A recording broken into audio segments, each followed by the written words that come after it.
Oh, yeah, here we go again. Hello, and welcome into Ray on Sports. I am your host, Johnny Ray. In this podcast, we talk all things sports from my own opinion. You may agree or you may disagree, but all I do is ask that you listen. So come on in, buckle up, and let's take this ride. All right. We back in the building. This is Johnny Ray from Ray on Sports, talking all things sports. And this episode, I got my man back, Big Mike. What's up? What back it in do? the building. You know what? I had him on a couple of episodes. And, we kind of vibe a little bit. So, I think I'm going to keep him on for a little bit. Standing on business. Standing on business. That's what the kids say. We standing on business. All right. So, welcome in. This week, we're going to talk NFL draft.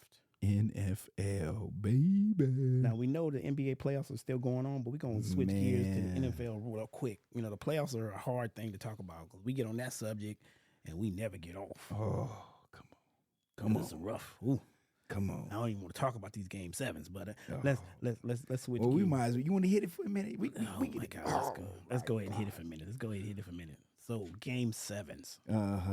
Oh, we had a good one today. Yeah. Indiana, New York. Oh, and what happened? Indiana went into Madison Square Garden. Whoop, they butt. That's what happened. Took them out. Oh my goodness! Put that hammer on them. Now you can tell when a game is about over. Man, When your star player all of a sudden, I'm not saying he faked the injury, but I'm saying he knew there wasn't no chance of them coming back. So he said, "I'm gonna go ahead and sit this one out. Man, Start making my plans for the summer." Man, let me tell you something. I know earlier we talked about Pascal Siakam, and I believe, let me check the box score. I believe that brother showed up with 20 points. Yeah. 20 points. Yeah. All five of the Indiana Pacers starting group, over 15 points at least. Halliburton, 26. Nimbard, 20. Turner, 17. Naismith, 19. Siakam, 19. And then T.J. McConnell off the bench with 12. Isaiah Jackson, 9. I mean, man, they just came through. Yeah. Now, that boy T.J. McConnell, he had the assignment of guarding Jalen Brunson. And Jalen Brunson with a broke hand still had, what would he have? He had 17. 17. DiVincenzo came through with 39. Knocking it out the box. Knocking it out the box, But they needed somebody. Burks had 26. Who else? Yeah. Brunson, let me see. Hart had 10. That's not enough. No. Hardenstein, 0.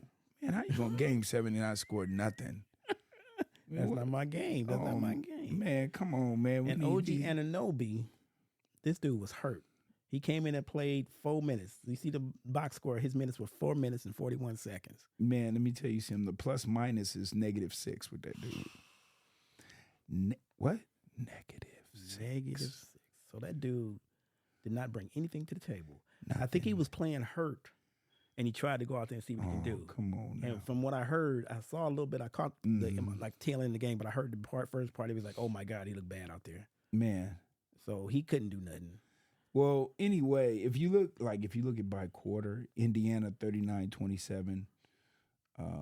Second quarter they scored 31 points. Third quarter they scored 31 points, and then the fourth quarter they scored 29 points. So they was balling the whole time. There was no way New York needed to have one of those quarters be a big quarter for them, and it didn't take place. No, it didn't. No, it didn't take place. So Stephen A's crying. Well, of course he is. Oh yeah, Stephen A. I got you, bro. I hear you, bro. Yeah, I love you, Stephen A. But you mad? You mad, brother? I can't wait to hear him. Yeah, the New York Knickerbockers are done at home, baby. Done. And they had John Starks in the building. They had Latrell Sprewell was in the building. They had Clyde. The Glide was in the building. Man. They needed them to suit up. Man, let me tell you something. Latrell still wishing he could sign that contract. Man. Now Sprewell was pretty. He was okay. He was okay, but he was stupid for demanding more money. Yeah, he was. He tried to get. It was a huge contract back then. Yeah, and he turned it down. Man, let me tell you something.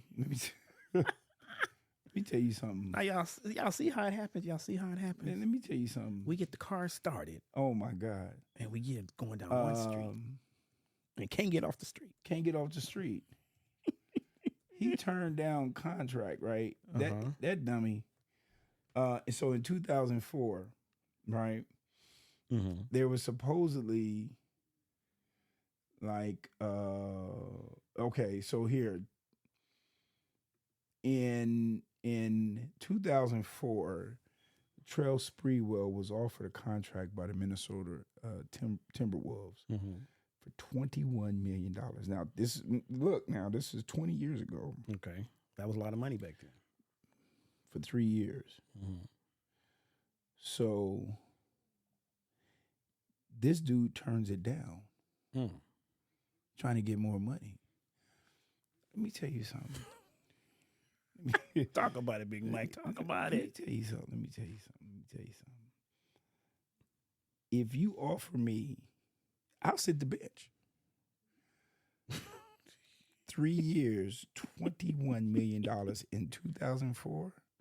I'm absolutely right. I don't care. I'm on the bench. It just makes sure it's guaranteed money. Right. That's it. That's right. The thing. Because $7 million a year, you probably gonna see $3.5 million after all of the taxes and everybody take their part. Right. Still, $3.5 million a year for 3 years. That's roughly $10 million for 3 years. You only play 82 games. You only work 6 months out the year. I would have took it. Riding off into the sunset. See, and you never know who would have given him another contract for after that. Exactly. So, he messed that up. And he had expectations that were not met. And so he thought somebody was going to come in and give him more money because he said he needed to take care of his family. Let me tell you something. If you listening out there,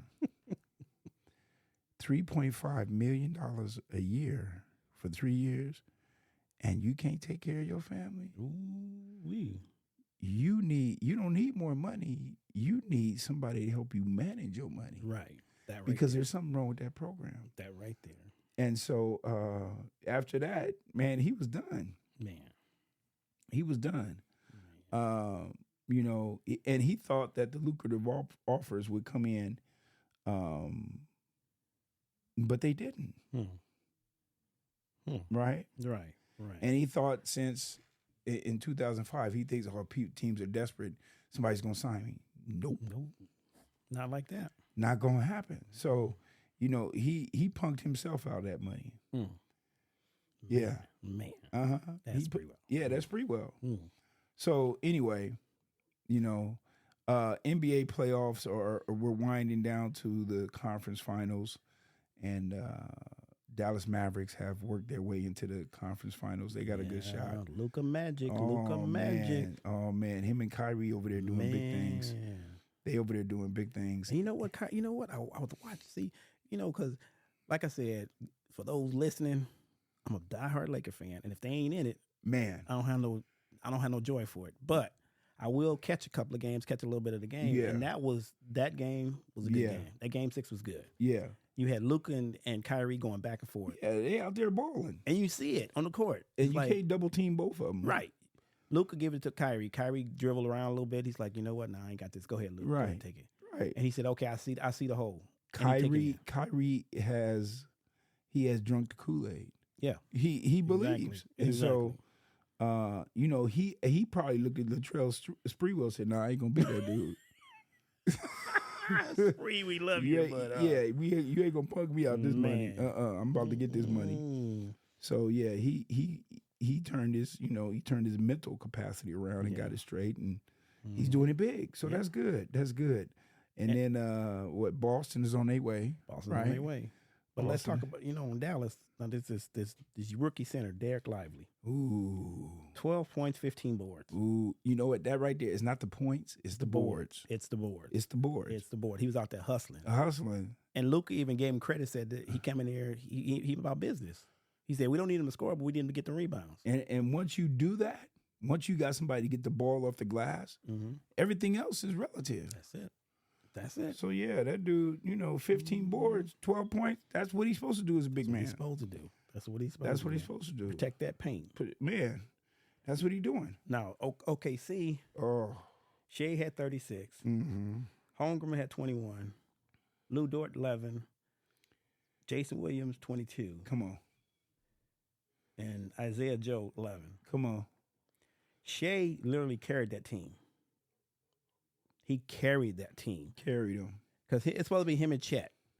Chet out there shooting threes, then missed 3 in a row and still out there shooting them. But you know what? They didn't lose that game.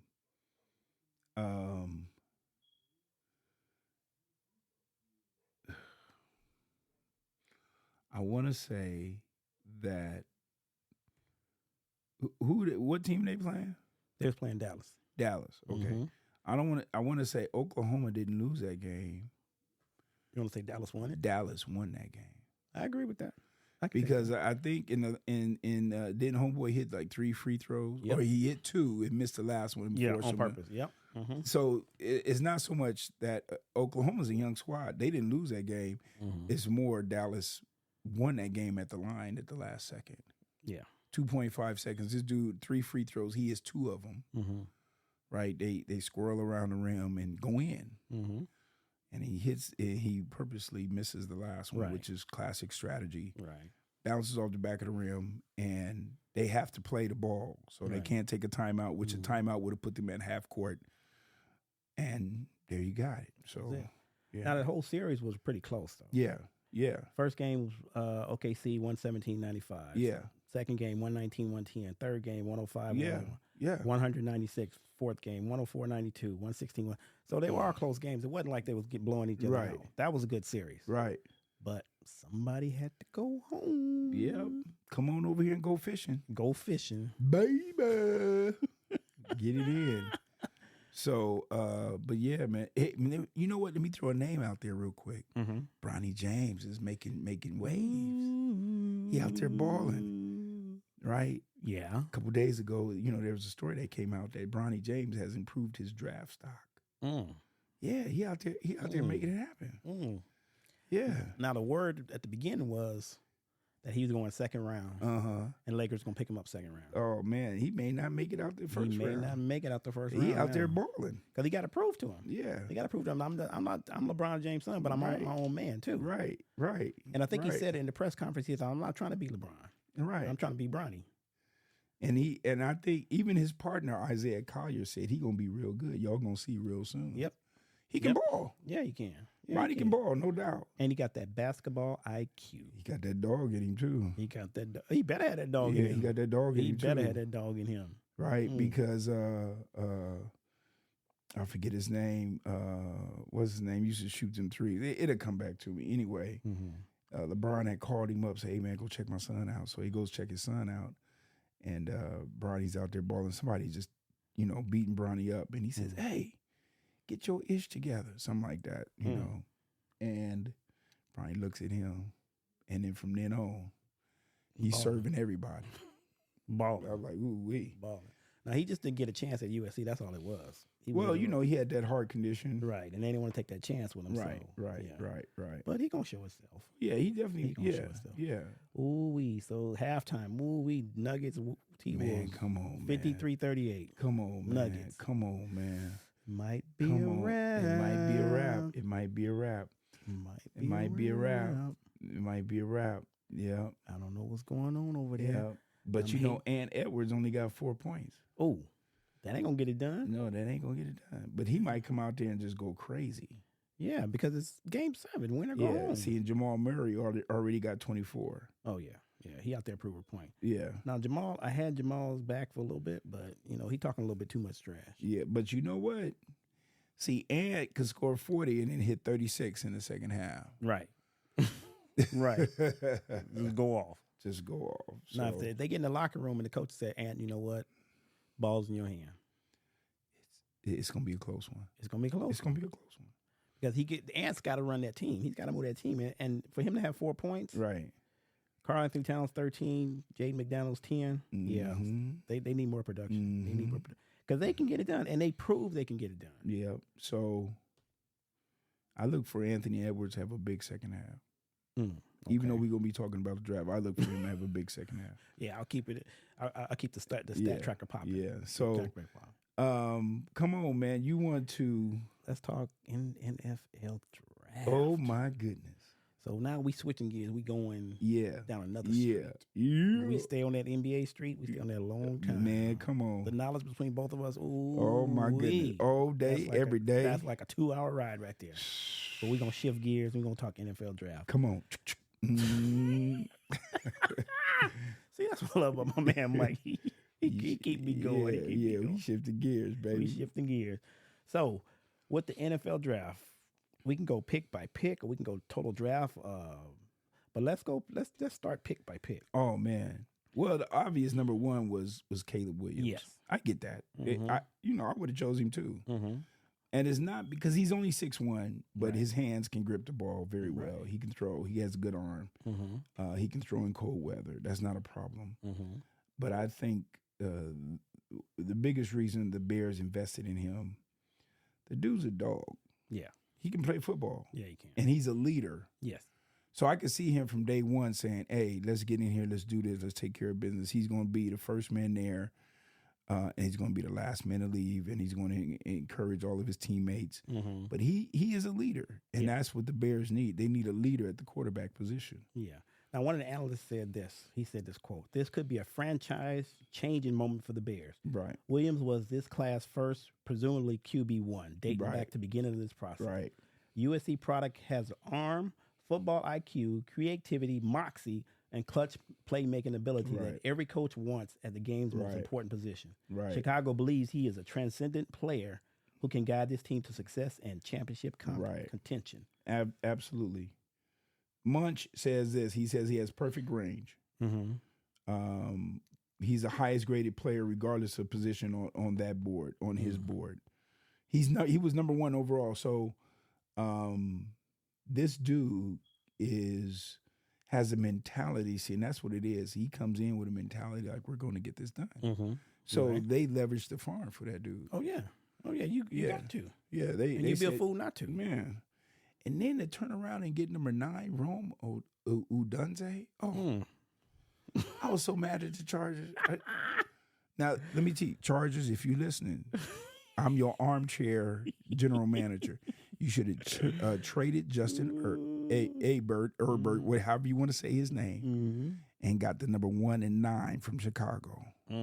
That way, he would have been reunited with Keenan Allen in Chicago, and we would have got a nice quarterback and a number 1 receiver out in Los Angeles. You should have did that. You should have made that happen. Chargers, but you know what you did? Oh, my God. You took an offensive tackle, Joe Alt. And he's a beast. He's a beast. Oh, my God. What, he's like 6'7"?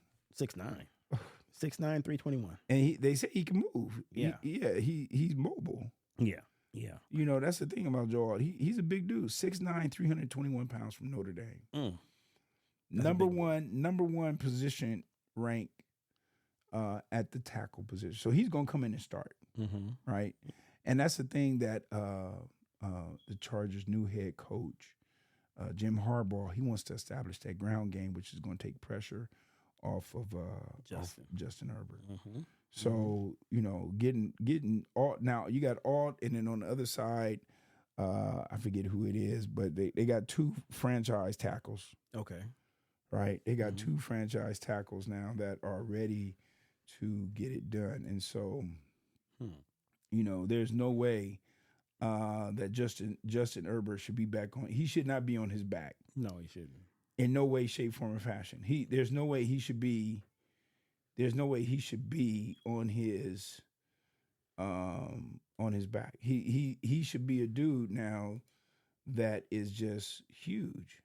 You know, because he should be able to stand up in that pocket and just throw darts all day, right? So look, they got Joe Alt, they got Trey Pickens, right, and he's been there. He's 6 years in the league. Here's the dude's name I was looking for: Rashawn Slater, right, Northwestern, 6'4", 315. That's what I'm saying. So you got some dudes out there. That can line it up. You got some dudes out there. Okay. So, I'm like, hey, let's get it going. Let's get it going. Line it up. Let's get it going. Line it up. Anybody can run behind that line. Right. Now, if you guys ain't understanding or if you don't catch it by now, Big Mike is a Charger fan. Oh, yeah, baby. Come on, I'm all in. I'm from San Diego originally. What you think this going to be? Come on now. So if you didn't catch that, I'll just tell you. I'm a Niner fan. He's a Charger fan. Yeah, Niners doing their thing. I can't even front with Ray on sports because Ray picked the right. He got the right squad, but you know what? He's not bandwagon. He been with them for a minute. Right, he been rocking with them for 20 years. The highs and the lows. Come on. Been there. Come on. And we picked Ricky Pearsall, from a wide receiver from Florida. Oh, my goodness. 6'1", 189. Come on. He needs a route runner. And that's what we need. That's what you need. See, but you already had some good ones, so he going to learn quick. Oh, yeah. Now, see, when you talk about NFL draft and you talk about players you got to pick in the draft, you got to pick someone that's going to fit your system. Just because you have a number one pick don't mean you pick somebody that you don't need. Right. That's when people don't understand that, oh, well, he got number one pick, they should take so-and-so. But if you already got somebody at that position, why would you take somebody else and let them sit on that bench and walk it? Right. Because you need to know what your team is. And that comes from your coaches, that comes from the owners, that comes from everybody in the organization knowing what players they need for the draft. Right. Now, the thing about Pearsall is this. He's an excellent slot receiver. Yeah. Which means you can't really jam him off the line. And a lot of times he's going to be paired with either a nickel cornerback or a linebacker. He's going to win that battle with a linebacker. Yeah. You're not going to be able to guard him. No. You're going to put somebody on him that from the defensive secondary side of the ball. And the dude can catch. That's all you need. You need somebody that can catch the ball and get yak. Yep. Yak, if you don't know, yards after catch. You got to have somebody that can catch it and run with it. Right. And he's that dude. And if you don't know about my Niners, that's all we do is yak. Yeah. Yakety yak. See, but they had to pick him up because Brandon Ayuk is he's getting a new contract, right? Yeah. And so things change from year to year. So you got to make sure you got somebody a rookie that's going to come in, not going to be a contract issue, but I can ball out. And so Pearsall is that dude. That's a good pick. That's a good pick. Now, if you don't know, and I think this is true, it might. Jerry Rice was an outstanding receiver. But people don't know he was a slot receiver. Yeah. He was a route runner. And had brick hands. Right. But like that second, I think it was that second year, second or third year, he started catching that ball. It was a wrap. Now they call him the greatest receiver. Yeah. But like he said, I was a route runner. Man. And he is a route runner. He's a route runner. He's a technician. Right. He's not going to outrun you. No. But he's going to run that route. Yeah, he's a technician, no doubt. Now, look at this. Number 2, Jaden Daniels, LSU. What you think about that draft? That pick? That pick, I've watched a couple of games of him in college. I think he has what it takes for a team like that. That's what they need. Right. They need the face of the franchise. Right. And I think if for anything, he's going to be the face of that franchise. He's going to have to get stronger. Yeah.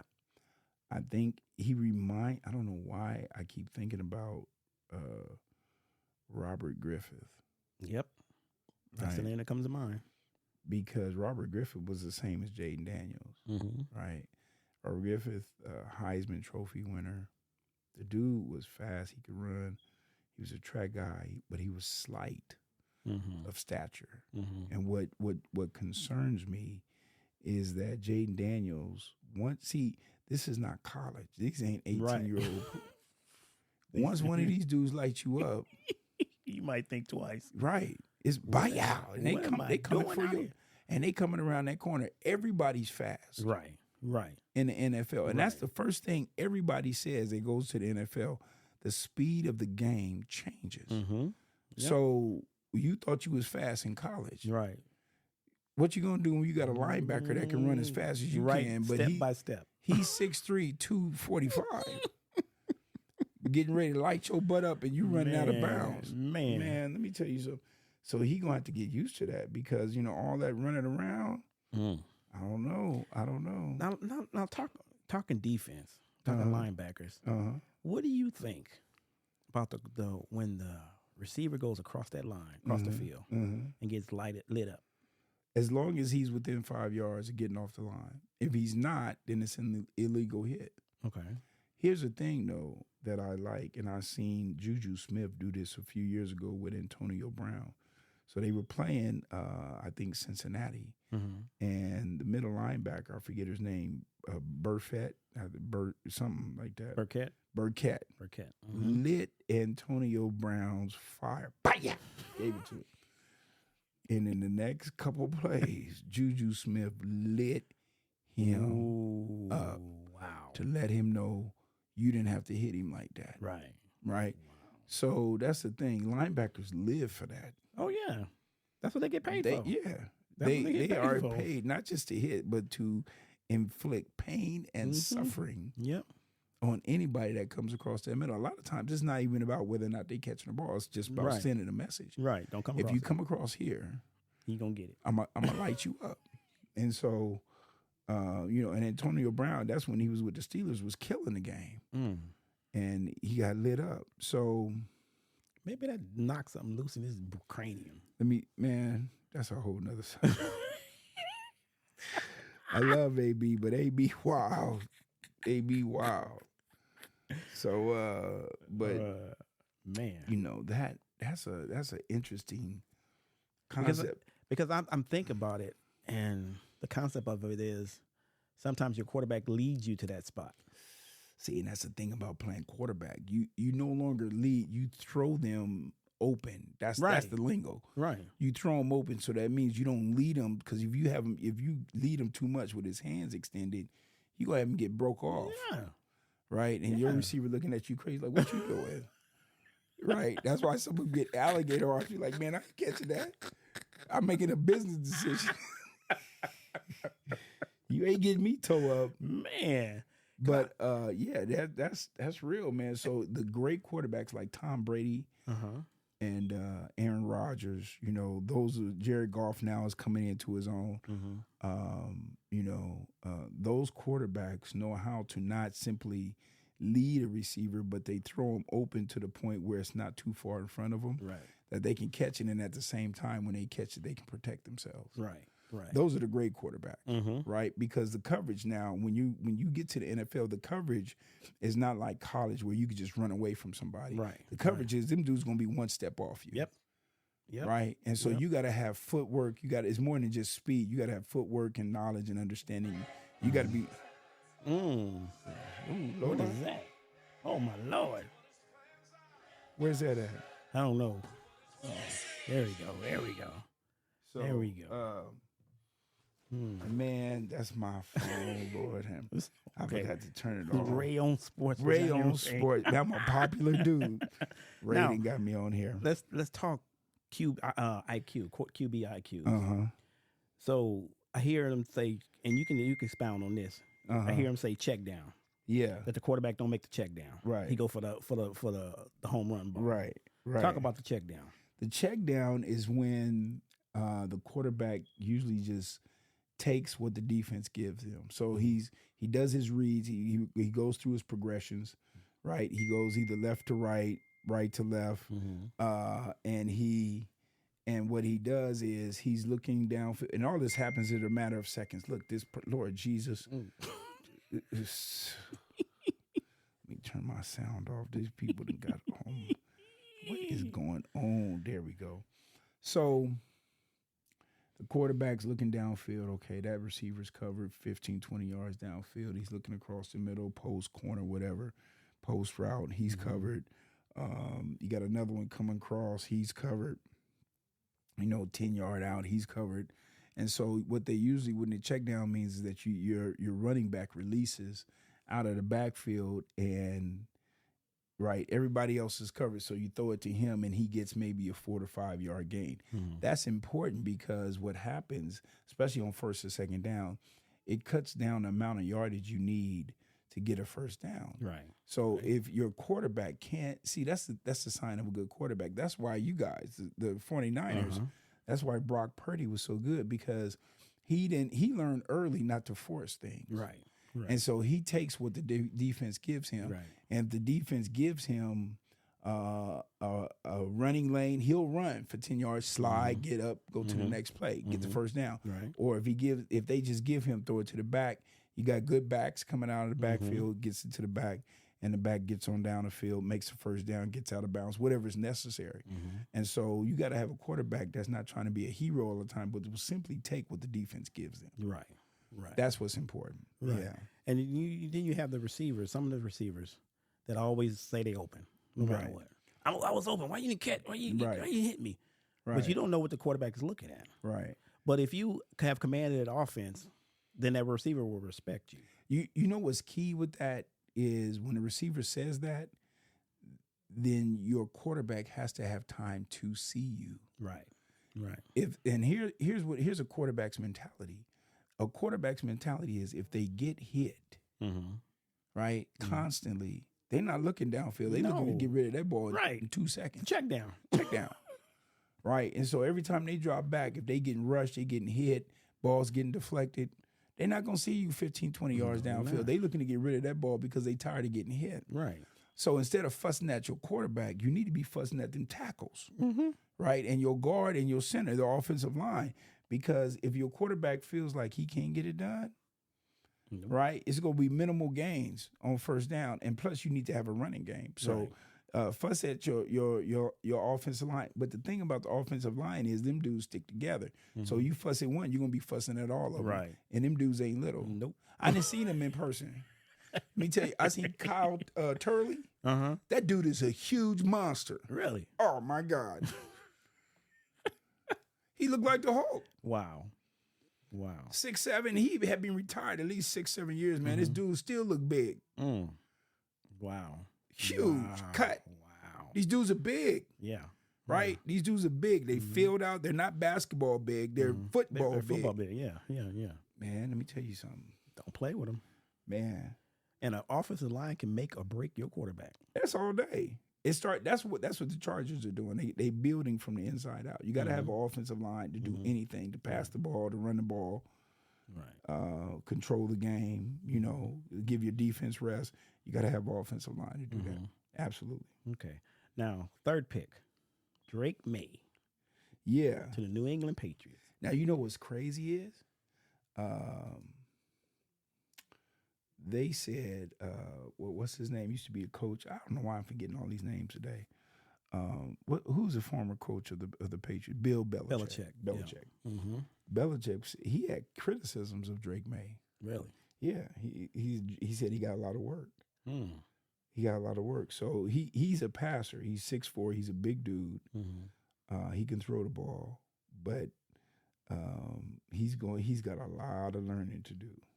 Now with that. See, with organizations like that, like the Patriots, the Chargers, the Niners, the Chiefs, God forbid something happens to Patrick Mahomes, but those expectations are high. Yes. So you going into New England to be the next QB, all they thinking about is Tom Brady. Yeah, and they should.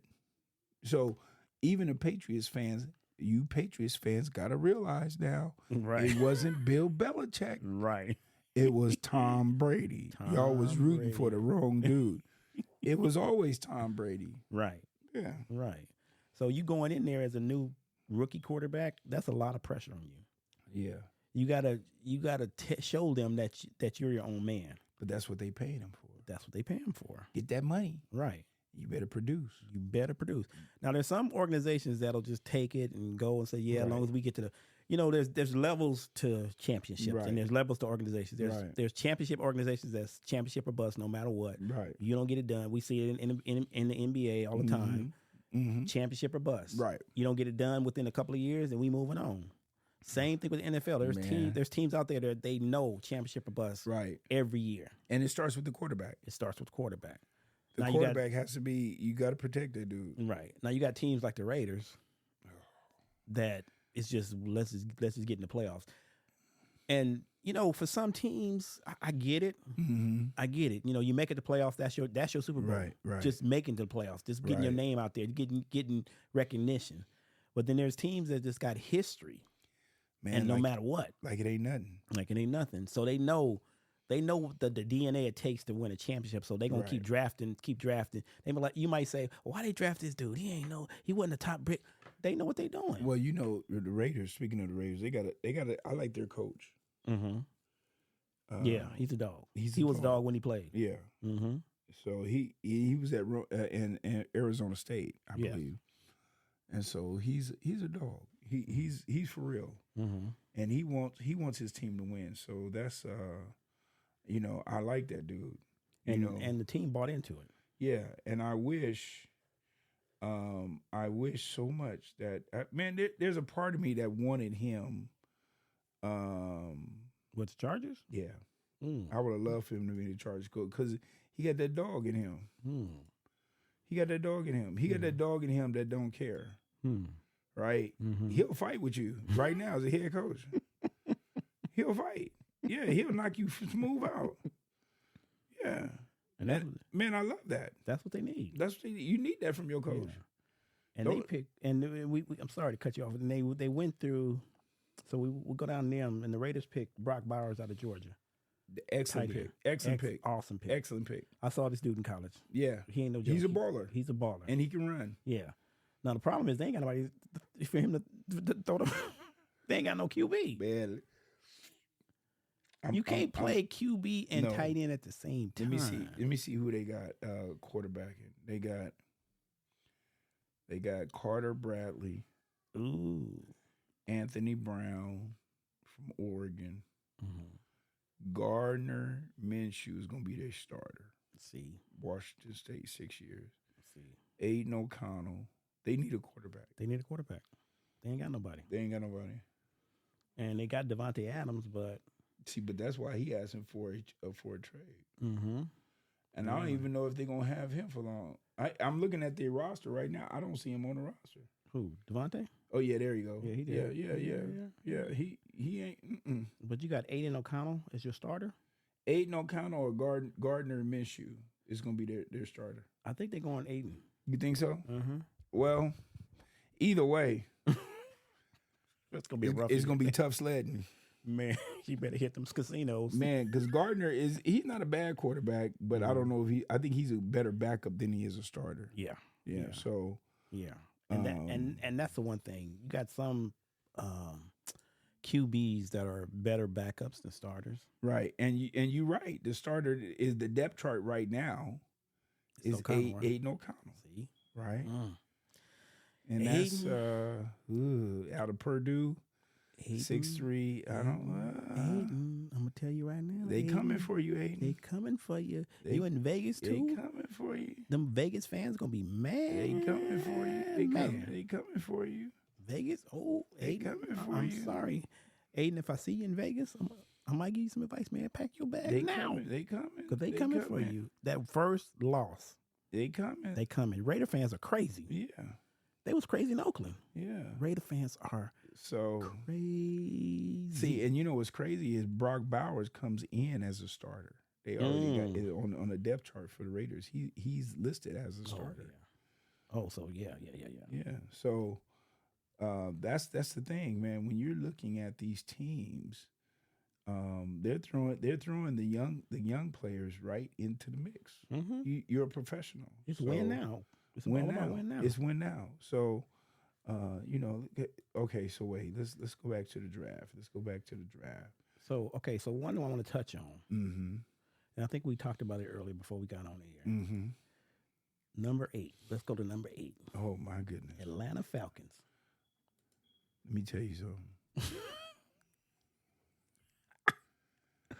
They picked Michael Penix Jr. out of Washington. I can't cuss. I could, but it wouldn't be productive. Let me tell you something. I like Michael Penix.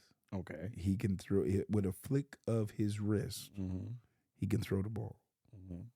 Yeah. What scares me is he's already had 2 ACL injuries. Okay. So you spent the number 8 pick on a QB, and you just spent a grip of money for Kirk Cousins. 4 years, 180. Guaranteed. Guarantee. For those who don't know what guarantee means, that means if I go out the first game and I get knocked on my you know what, and I can't play for the next 8 games, guarantee my check will be in the mail. He's getting that money. My check is in the mail. That means he's on the books for 4 years, 180. In layman's term, guarantee means direct deposit. Direct deposit. Now let me see. 4 and the 180. That's about 4 and the 180. Let me see. 3, 4. That's around $40 million Guaranteed. a year. Guaranteed. And you draft a quarterback. And here's the thing. You talk about building chemistry and camaraderie, things built on trust. You never told Kirk Cousins you was drafting a quarterback. Right. So there has to be, I don't care what anybody says, there has to be something that they thought was going to happen with Kirk Cousins that they drafted Michael Penix. Yeah. So, okay, so let's get in the mind. Let's play roles right here. Mm-hmm.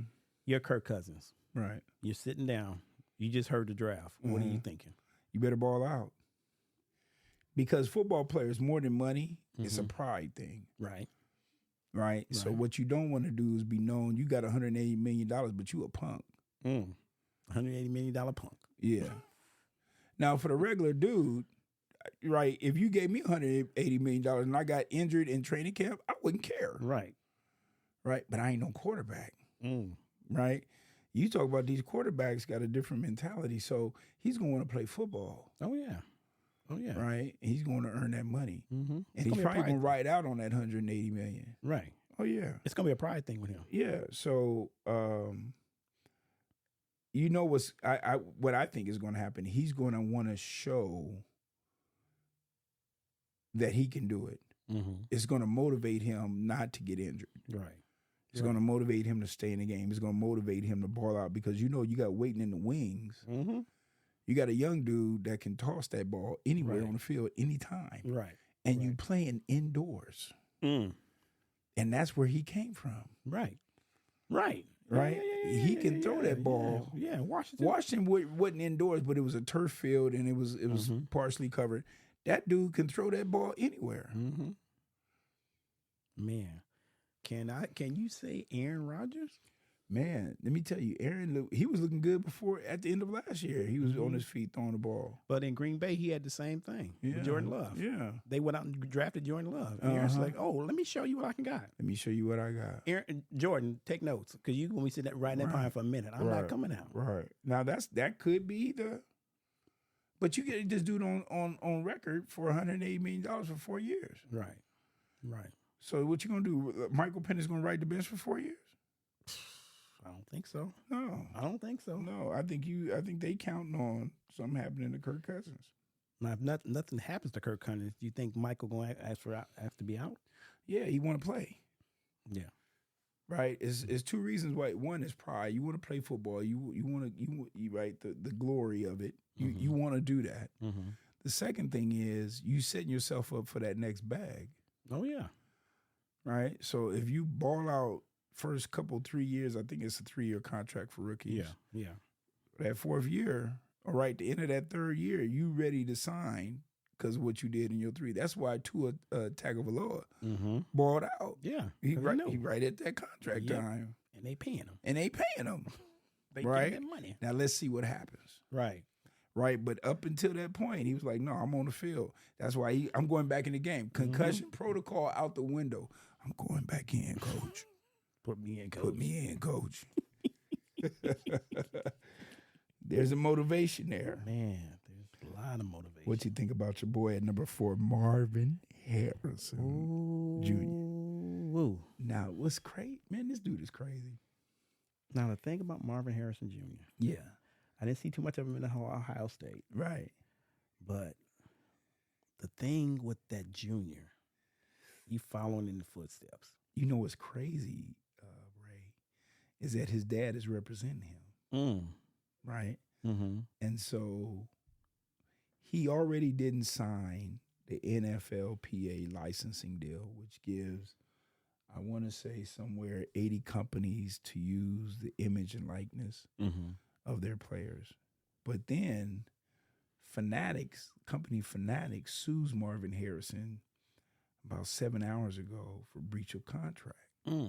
So I don't know what this dude is doing.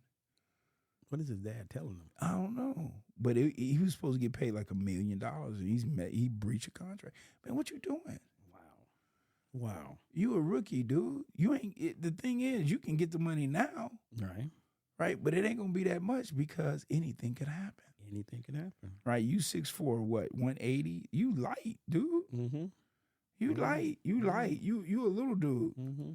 So, that's the thing about it. You going in like, you controlling all this. Man, you got to respect the game. Right. You got to respect the game. You got to respect the game. And that's what, that's what a lot of players say, man, you don't respect the game. This dude is 6'4", 205.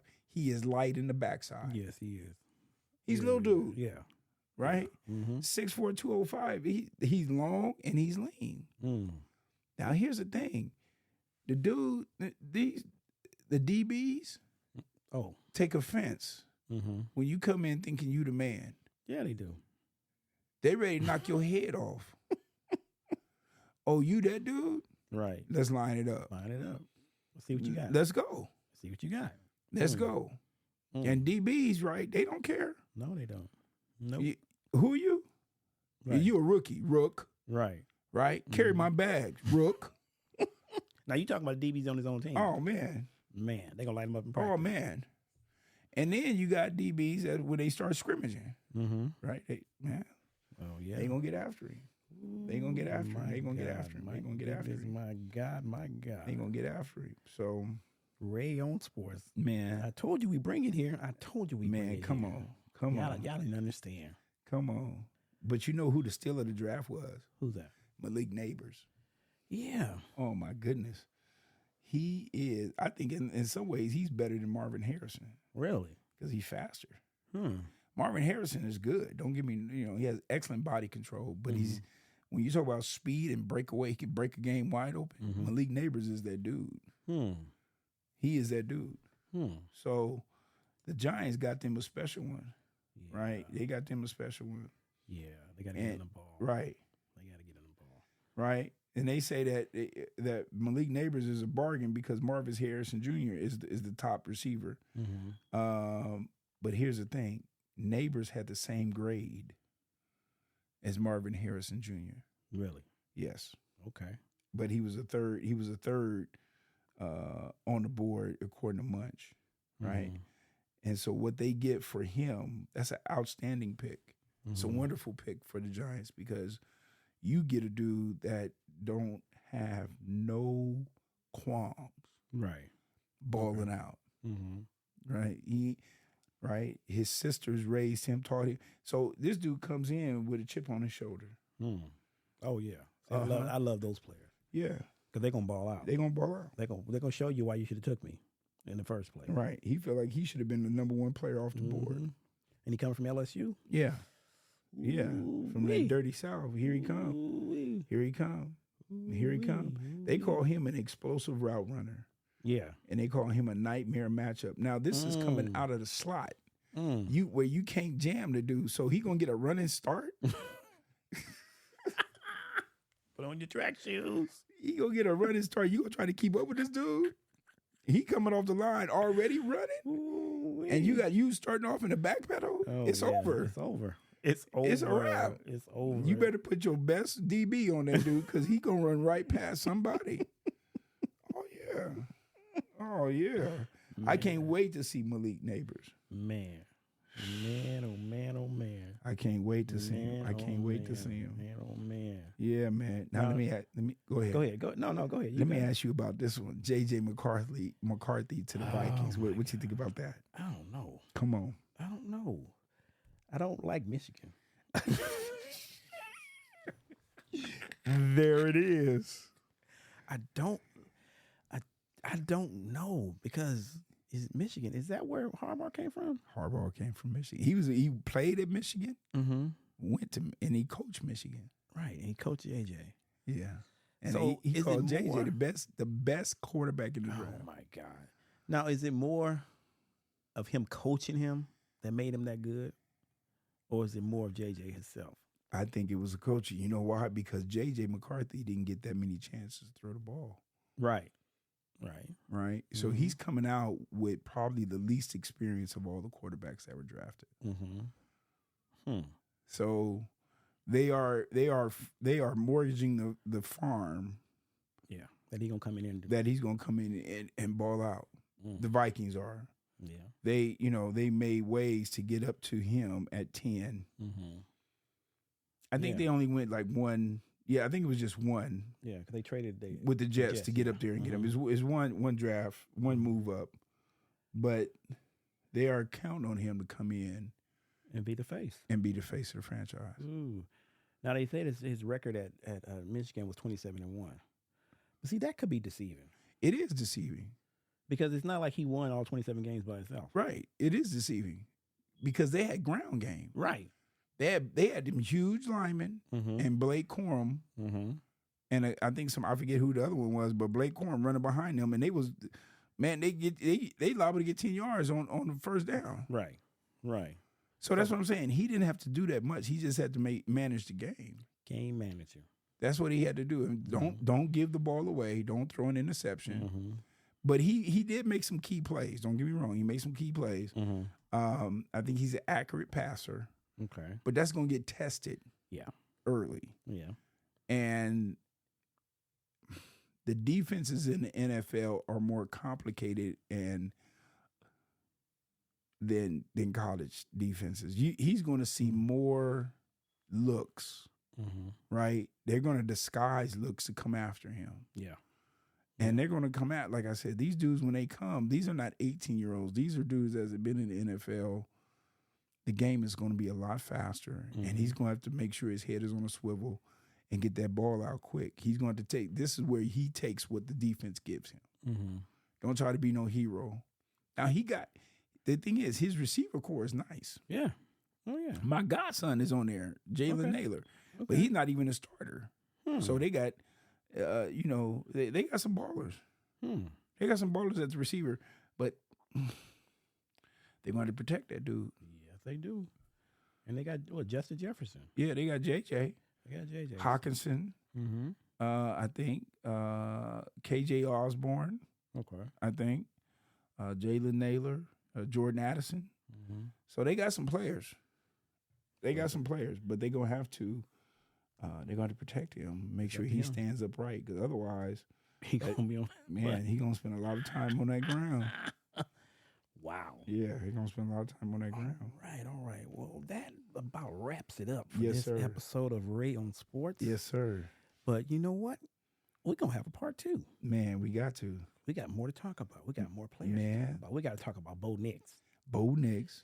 Ooh, we got to talk about all these Samoans. Oh my God, coming from UCLA. I love it. Edge rushers, offensive tackles. I love it. We got to talk about these boys from Alabama. Yeah, Alabama in itself, that's an entity in itself. Yeah. If you went to Alabama, you was eating some collard greens and some neck bones. But you know why he retired, right? Who's that? Nick Saban. Why is that? Because the game had changed. Yeah. Right? Yeah. And so no longer could he actively control, not that he was looking to control people like puppets or anything like that, but control the program, get his players, motivate his players. Because now it's about money. Right? Yep. The kids are making money. They making big money. Right. Right? If they're a baller, they making a lot of money. And he said, I have lost my edge in terms of being able to actively recruit because now everybody's giving money away. Right. So he has lost a lot of players because they're looking for that bag in college. Right. So it's almost like they're pro players at the college level. Right. And for y'all, if y'all don't know, in the college game before the NIL, there was money out there. It was money. They was giving them money, but it was under the table. It was under the table. Yeah. It was under the table. Yeah, them boosters was boosted. Man. And down south, they boosted. Yes, sir. Yes, sir. You think yes, the players is going because of the fame of yes, Alabama? Sir. They going for that bag. They was getting that bag. But it was, you know, to try to track it down was hard. Another thing, and I know you getting ready to wrap up. What about St. Brown over there in Detroit getting that bag? Man. They gave that dude Man. They get that dude some money. Man. They get that dude some money. Man. What they get that dude? What they get that dude? They gave that dude, I want to say, like 160 million. He got his bag. I want to say that. Got his bag. Let me see. I want to say they hooked him in. Mm-hmm. They hooked him in. They 4-year, $120 million extension. That's $30 million a year. Over 4 years. He got that bag. That's $30 million. He got that bag. Yeah, but he's a dog though. Yeah, he is. He deserves it. He's a dog. He's a young dude. He's a dog. He deserves it. He worked hard. He works hard. Yes. I remember when he played for was that down there in Orange County for high school? What Orange? What's the school in Orange County? Where did he come from? Mater Day. He went to Mater Day. Okay. And he was killing them then. Okay. Right. Mm-hmm. He was a baller then, and so he used to work. People couldn't guard him then in high school. He was the same attitude he had in high school, the same attitude he got now, which is can't nobody guard me. Can't nobody guard me. And he believed it. He's not that big of a dude either. Man. But he's a baller. Man. No doubt. Yeah. See, that's why I got my man Big Mike on here, because we're gonna break it down. Yeah. We're gonna break it down so it can't be broken no more. Yeah. Like my wife said, I'll break you down like a fraction. Yeah, like a fraction, baby. All right, so that's it for this episode of Ray on Sports. We gonna cut it off right there. We're gonna look for get some music on out of here and play ourselves on out of here. But I appreciate you guys listening. Thank you for taking this ride. Thank you for everything. This is Johnny Ray for Ray on Sports. We are going out, and we will see you next week. Take care, and God bless.